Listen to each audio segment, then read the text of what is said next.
So, Bismillahir Rahmanir Rahim, Nahmaduhu wa nusalli ala Rasulil Kareem. So, we were discussing this verse here. قال عذابي أصيب به من أشاء ورحمتي وسعت كل شيء. In my azab, I afflict with it whoever I wish.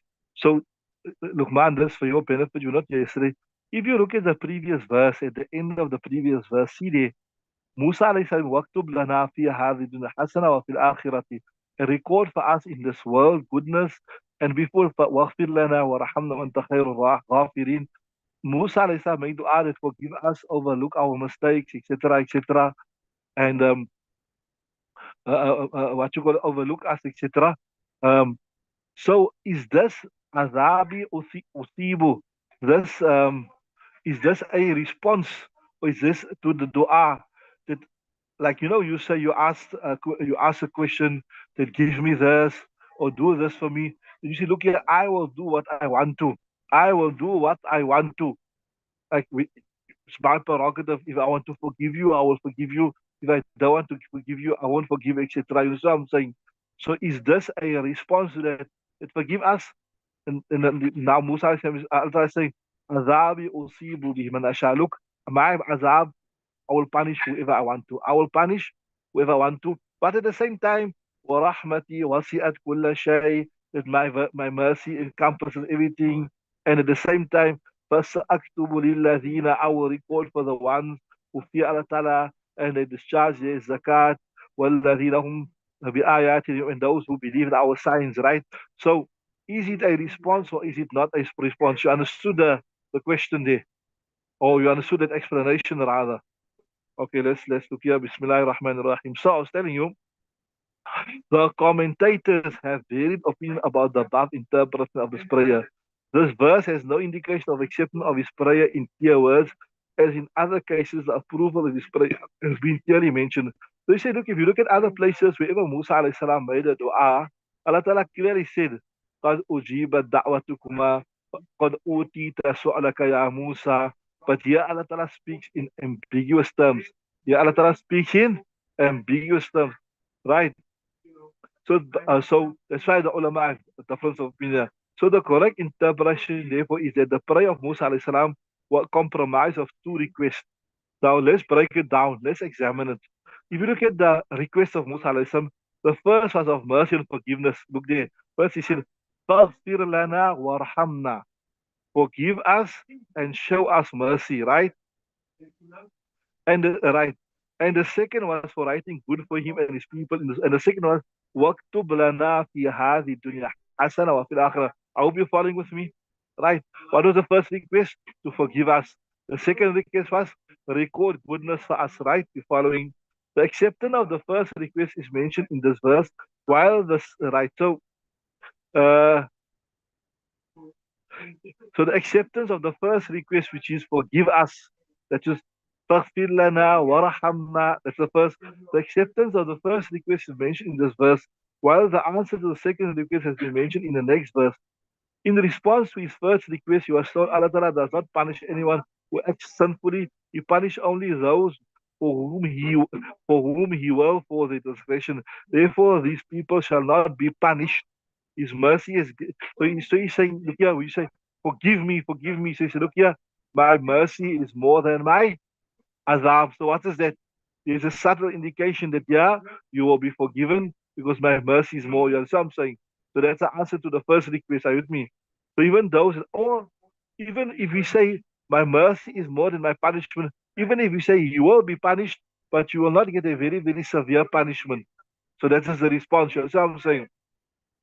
So even those are punished are not completely deprived of his mercy, since they could have get a more severe punishment than they got. Allah Ta'ala has all the powers. So the Satan claims, according to this verse, he was also the subject of his mercy because his mercy is said to extend to everything. And he was one of everything. My teacher Shahshan al Kashmiri said that this verse has indicated that his mercy can encircle anything. It did not say his mercy shall encircle everything. Another verse of the Quran has been said in more clear words. فإن كذبوك فقل ربكم ذو رحمة واسعة ولا يرد بأسه عن القوم المجرمين. Interesting discussion that takes place here. What is the interesting discussion? The interesting discussion is this, that Allah Ta'ala said, وَرَحْمَتِي وَسِعَتْ كُلَّ شَيْءٍ. My mercy encompasses everything. So shaitan says, look, yeah, I'm also a shay. I'm also a something. So that means Allah Ta'ala's mercy can also encompass me. So that means Allah Ta'ala's mercy can also encompass me, right? You understood shaitan's objection. So Mulana Ashraf Ali Tanvi, he says his teacher, sorry, not Mulana Ashraf, Mufti Shafi says his teacher, Mulana Shan al-Kashmiri, has said that this verse has indicated that his mercy can encircle everything.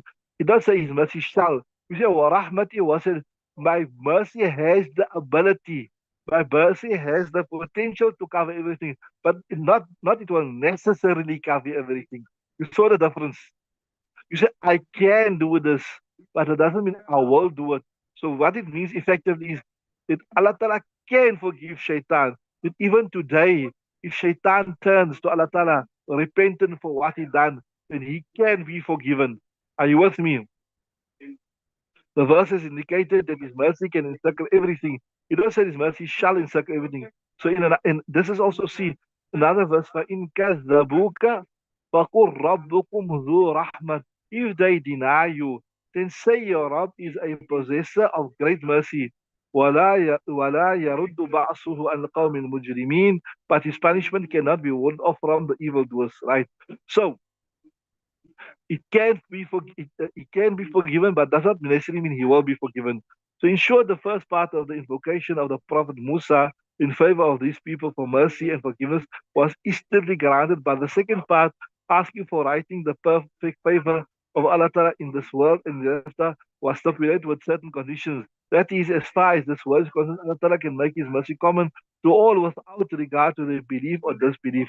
But the hereafter is a distinct world where his mercy shall be limited only to those who fulfill certain conditions. So the first part of the request was granted. That Allah Ta'ala said, وَرَحْمَتِي وَسِعَتْ كُلَّ شَيْءٍ. Then he said, وَاكْتُبْ لَنَا فِي هَذِهِ الدُّنْيا. So Allah says, فَسَأَكْتُبُهَا لِلَّذِينَ يَتَّقُونَ وَيُؤْتُونَ الزَّكَاةَ. Yes, in the dunya, good people, bad people, pious people, impious people, everyone is subject to the favors of Allah Ta'ala. But in the Akhirat, it is different. There, Allah Ta'ala's mercy is exclusively for the believers. So, فَسَأَكْتُبُهَا لِلَّذِينَ يَتَّقُونَ وَيُؤْتُونَ الزَّكَاةَ وَالَّذِينَ هُمْ بِآيَاتِنَا يُؤْمِنُونَ. So that's Allah Ta'ala saying, in the year after, my favor is only for the doers of good. Are you following nicely so far? So see there, that is as far as the world is concerned, Allah Ta'ala can make His mercy common to all without regard to their belief or disbelief. So these are, although these are, we're discovering this verse here, but this is the principles that we know that in the dunya, Allah Ta'ala's mercy extends to everybody, but in the akhirat, it will only extend to the doers of good, right? Firstly, those who fear Allah Ta'ala and take to piety, that is, they fulfill all the religious obligations and avoid things forbidden by Allah Ta'ala and pay zakat regular out of the earnings.